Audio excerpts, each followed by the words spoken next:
right, guys, today we are going to be doing tissue paper paintings.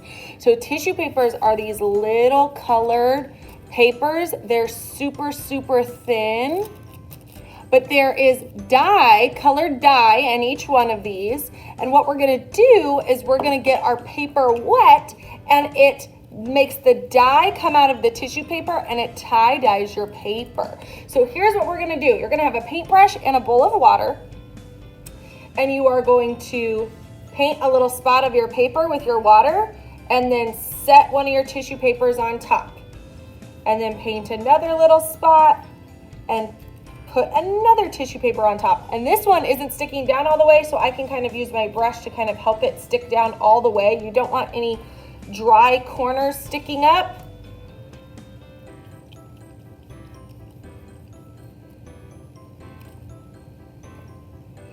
And I'm kind of overlapping them a little bit because I don't want to leave any white spaces between any of them.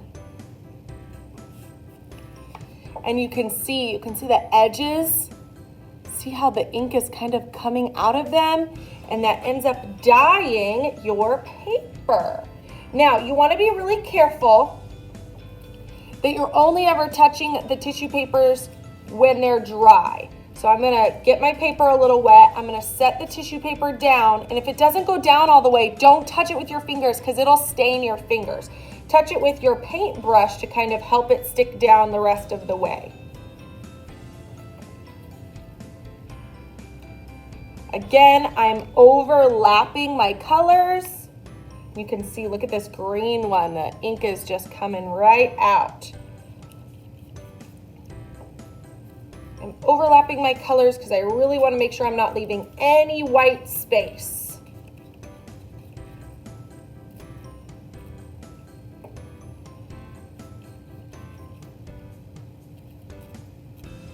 Another thing is, these tissue papers kind of come in little stacks like this. You can see that's kind of a bunch. Don't put a whole stack on there because only the bottom one is going to dye your paper. Any of the ones on top aren't going to dye your paper, so it's just wasting tissue papers. So make sure you're only using one. You kind of have to pull them apart from the stack, but just use one at a time because otherwise it's just pretty wasteful. There's no point in putting a tissue paper on top of these ones because, like I said, only the bottom one ends up dyeing your paper. If you're putting any on top, it doesn't really do anything.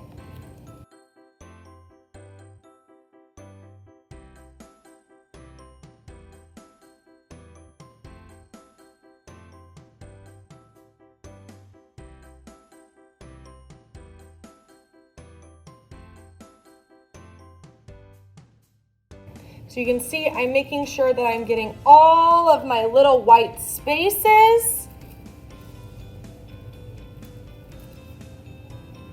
Oops, that one accidentally fell over there. Like I said, if I accidentally drop it on there, I'm not going to pick it up because I don't want to stain my fingers. So I'll just leave that there. But I do have a little white space up here. And it's okay if they kind of hang off the edge a little bit,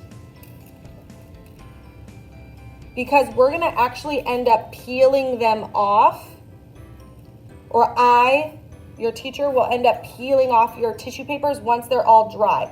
Okay, so now it's kind of hard for you to see, but some of them are a little dry and still sticking up. I wanna make sure I go back and use my paintbrush to kind of push down any of those corners that are still standing up. Anywhere where I see a dry tissue paper that's kind of peeling off the paper, I need to fill it up. Now I've made sure that I got all of my little white spaces. I have filled up my whole paper. And like I said, once this has completely dried, your teacher, will take all the tissue papers off and you'll be left with a really cool tie-dyed paper. It ends up looking so awesome. Here, I have one that I started but didn't finish. So you can see I didn't finish my paper, but this is what your paper ends up looking like. This really cool tie-dyed paper. Isn't that so awesome? So you're gonna be really careful when you're carrying this over to the drying rack. Carry it with 2 hands, like this, 2 hands. And make sure you're carrying it flat. Don't carry it at an angle because it'll drip everywhere. Carry it flat and take it to the drying rack as quickly as possible. And we'll see our really awesome projects next time. I can't wait to see them, guys. Let's get started.